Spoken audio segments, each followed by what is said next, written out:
नमस्कार, प्रभात टीवी में आप सबका स्वागत है। मैं हूं रमेश भगत। विदेशों से आने वाले लोगों द्वारा अपना मोबाइल नंबर बंद कर लेना जिला प्रशासन के लिए सिरदर्द बना हुआ है, जिसके चलते उनकी ट्रेसिंग नहीं हो पा रही है। ट्रेसिंग नहीं होने से कोरोना वायरस के फैलने की आशंका भी बढ़ रही है। कोरोना वायरस के नए वेरिएंट ओमिक्रॉन के आने के बाद दुर्ग जिले में पिछले 27 नवंबर से लेकर 27 दिसंबर एक महीने के बाद टोटल 839 लोग विदेशों से आए हैं, जिसमें 779 लोगों की टेस्टिंग हो चुकी और 75 लोगों को जिला प्रशासन द्वारा ट्रेस नहीं किया जा सका है, जिसके पश्चात जिला प्रशासन काफ़ी परेशान है। आपको बता दें कि विदेशों से आए लोगों के ट्रेसिंग के लिए एक निगरानी समिति का गठन भी किया जा चुका है, जिसके द्वारा विदेशों से आने वाले लोगों पर नंबर स्विच ऑफ करने एवं अंडरग्राउंड हो जाने की वजह से अब राज्य के मुख्य सचिव ने घोषणा कर दी है कि जो लोग आएंगे पूरी रिपोर्ट दर्ज नहीं कराएंगे उनके ऊपर FIR की कार्रवाई भी की जा सकती है।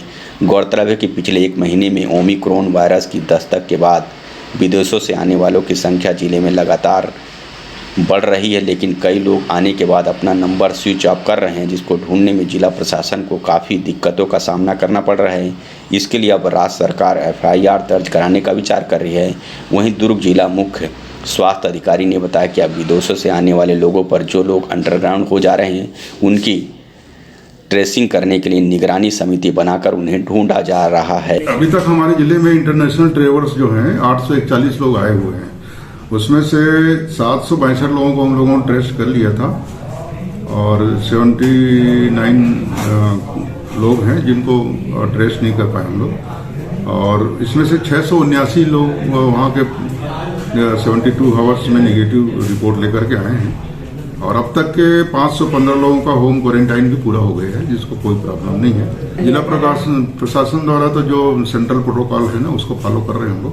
बाहर से आने वालों को 14 दिन क्वारंटाइन रहना ही है। उनको आने के बाद 7 दिन के बाद हम 8वां दिन टेस्ट करते हैं और उस टेस्ट में अगर पॉजिटिव आता है तो फिर उसको हॉस्पिटल ले जाने का प्रावधान है और नहीं है तो होम क्वारंटाइन में। उसको तो हम लोगों ने एक वो बनाई है, समिति बनाई है, जिसमें पुलिस अधीक्षक और नगर निगम अधिकारी प्रशासन के रहते हैं।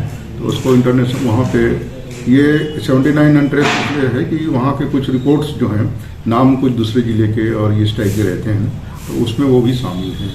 तो उसके लिए हमारी समिति की भेज के हम लोग क्लियरिफिकेशन। जन समर्पण संस्था अपनी सेवा के 5 वर्ष आगामी 1 जनवरी 2022 को पूरा करने जा रही है, जिससे अनेक कार्यक्रम आयोजित किए जाएंगे। कार्यक्रमों की जानकारी से पत्रकारों को अवगत कराने पत्रकार वार्ता का आयोजन किया गया। विगत 5 वर्षों से जन समर्पण सेवा संस्था के सदस्य अपने कार्य को पूरी लगन और सेवा के साथ करते आ रहे हैं, चाहे वह गौ सेवा हो, विकलांगजनों की मदद हो या कोरोना काल में लोगों की मदद करना हो। संस्था द्वारा बीते 5 सालों से लगातार जन सेवा का कार्य किया जा रहा है। आगामी 1 जनवरी 2022 को संस्था अपने 5 साल पूरे करने जा रही है।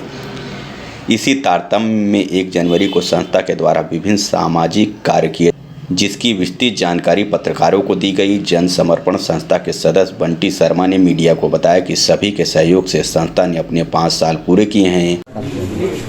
जन समर्पण सेवा संस्था दुर्ग, जिसका एकमात्र उद्देश्य मानव सेवा और गौ सेवा है।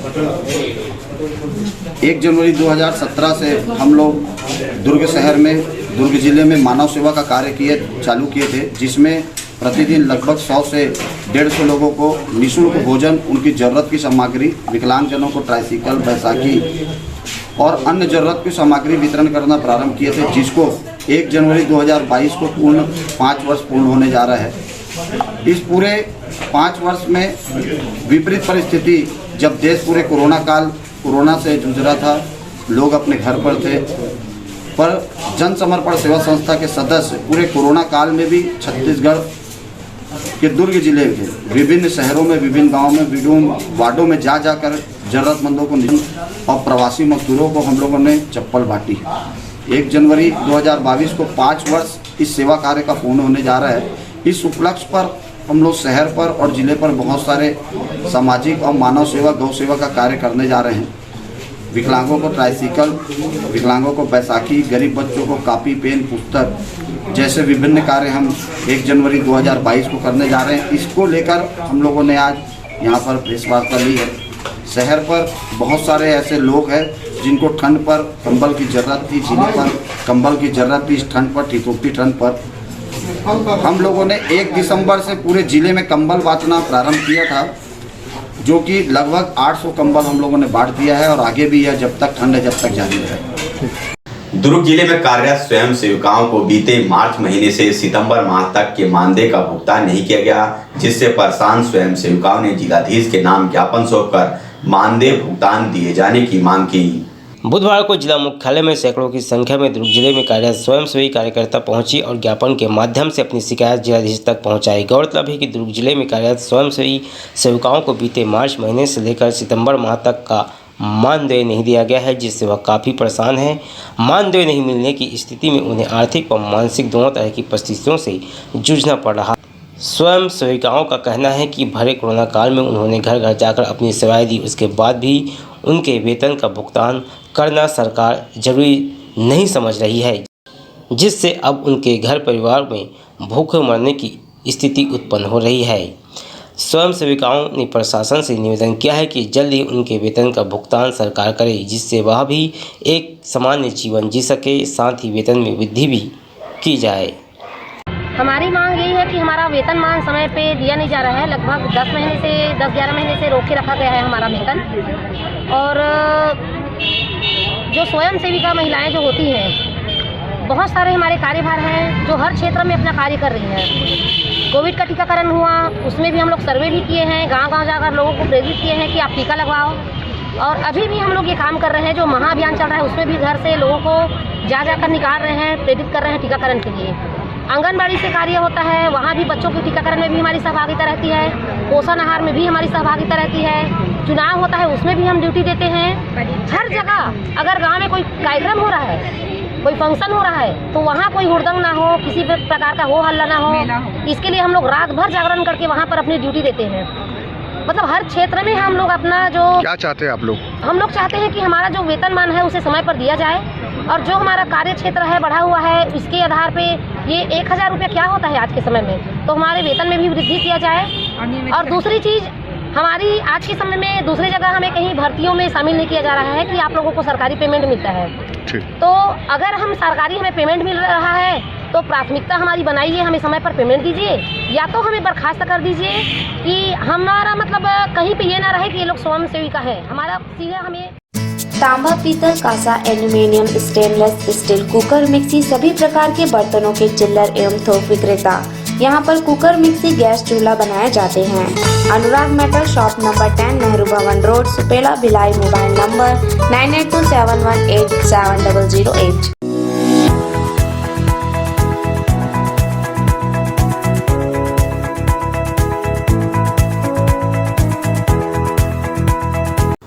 बेमेतरा जिले को 9 वर्ष बीत चुके हैं, उसके बाद भी यहाँ के लोगों को आवागमन करने के लिए कई अन्य संसाधनों का सहारा लेना पड़ता है।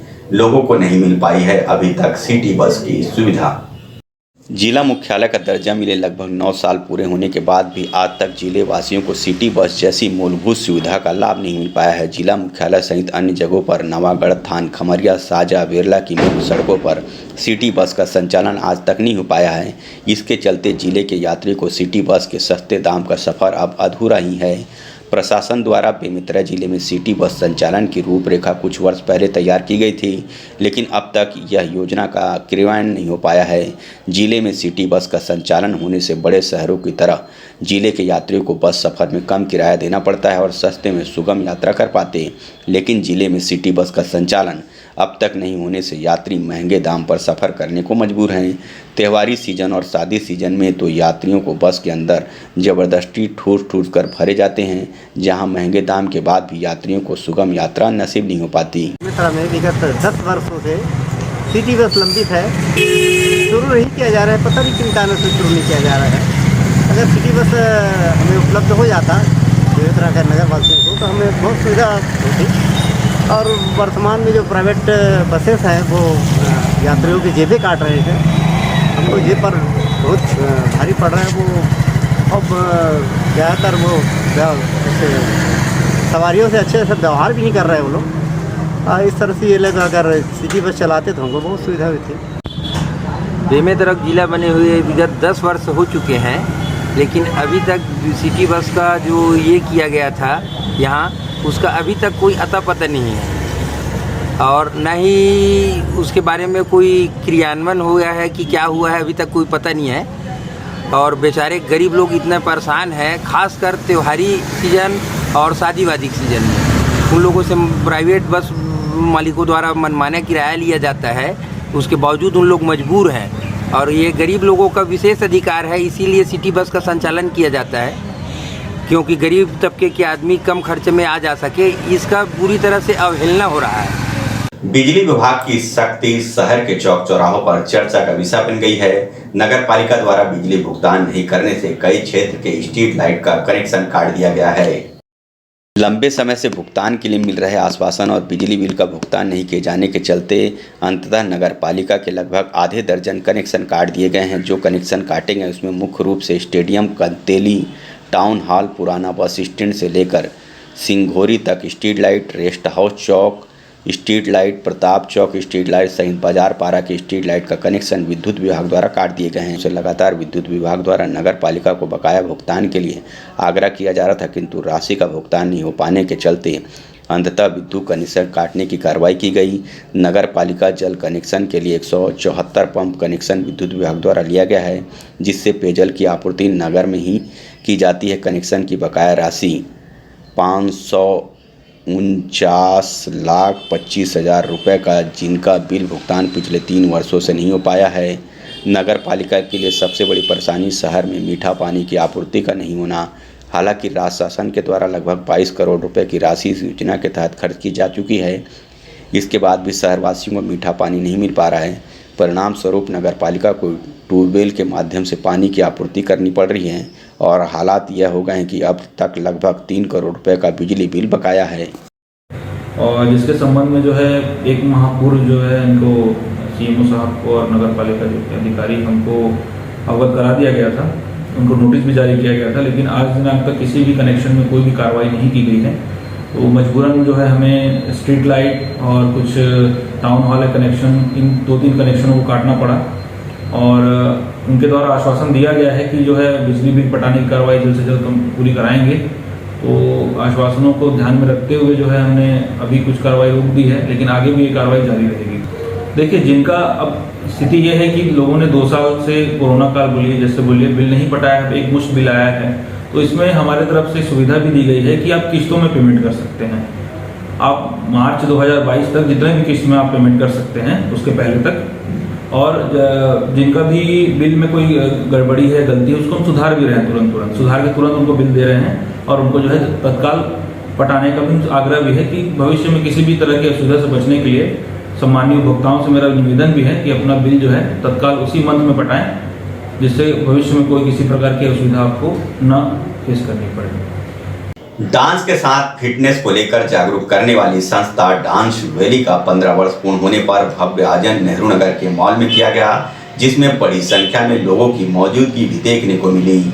डांस वैली की 15 वर्ष होने पर संस्था के डायरेक्टर निशा बोरकर ने मॉल में एक भव्य आयोजन कराया, जिसमें संस्था से जुड़े लोगों ने बढ़ चढ़कर हिस्सा लिया, जिसमें मुख्य अतिथि श्रीमती आशा सुब्बा, अध्यक्ष भाजपा सांस्कृतिक प्रकोष्ठ, Shrimati Kiran Singh social worker, Shrimati Nidhi Chandrakar director of Udaan NGO, Prabha Gupta Sanskar boutique, Kalpana Swami government sports assistant director थी।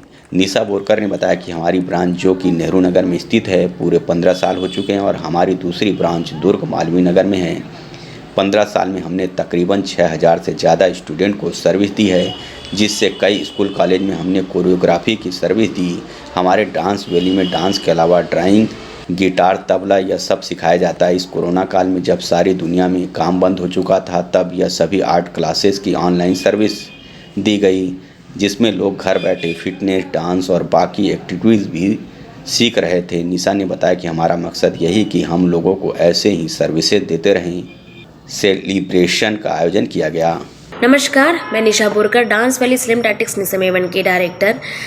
डांस वैली को पूरे 15 साल हो चुके हैं और हमारी यह ब्रांच नेहरू नगर में स्थित है। हमारी सेकंड ब्रांच दुर्ग मालवीय नगर में है।